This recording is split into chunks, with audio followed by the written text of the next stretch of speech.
देश भर के 159 स्कूलों को बम से उड़ाने की धमकी दी गई है। मेरठ, आगरा और कानपुर के स्कूलों को बम की धमकी दी गई है। ईमेल के जरिए स्कूल को बम से उड़ाने की धमकी मिली है।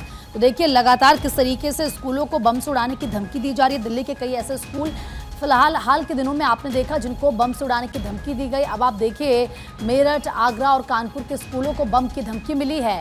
159 स्कूल बताए जा रहे हैं देश भर के जिनको ये धमकी दी गई है। आखिर ये किसकी साजिश है?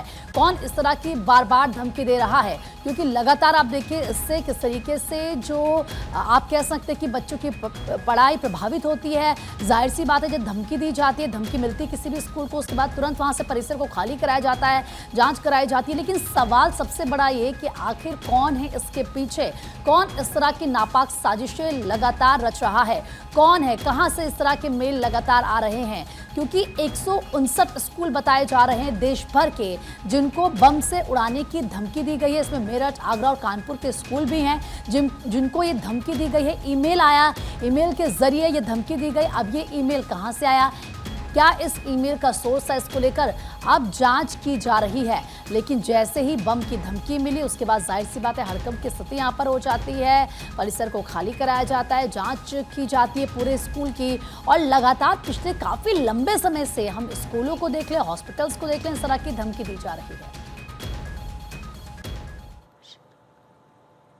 शिव चौहान ज्यादा बातचीत के लिए इस वक्त हमारे सहयोगी आगरा से हमारे साथ जुड़ चुके हैं। शिव, क्या कुछ जानकारी मिल रही है देश भर के? हालांकि ऐसे 159 स्कूल है जिनको धमकी दी गई है, लेकिन आगरा की बात करें तो आगरा में कौन कौन से ऐसे स्कूल जिनको धमकी दी गई और फिलहाल क्या है वहां की तस्वीर इस वक्त?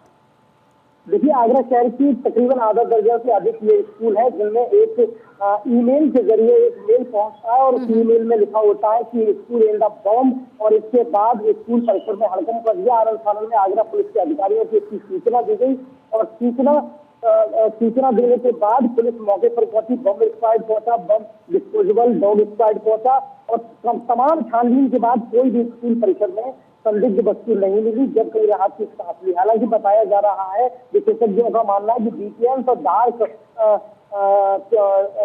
के जरिए ये मेल भेजा जाता है, इसके स्रोत का पता नहीं चलता।